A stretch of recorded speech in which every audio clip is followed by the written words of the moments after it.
Okay. మరి ప్రతి ఒక్కరం మరి చిన్న చిన్న మిస్టేక్స్ చేస్తూనే ఉంటాం.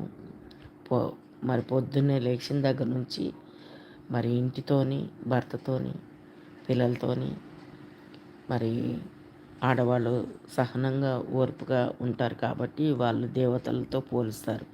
చాలామంది మగవాళ్ళు అమ్మో! నా భార్య దేవత అని అంటారు. అమ్మో! మా అమ్మ దేవత అంటారు. అమ్మో! మా చెల్లి దేవత అంటారు. అమ్మో! మా అక్క దేవత అంటారు. ఎందుకు అంటే ప్రతి ఒక్కరిలోనూ ఒక ప్రతిభ అనేది ఉంటుంది.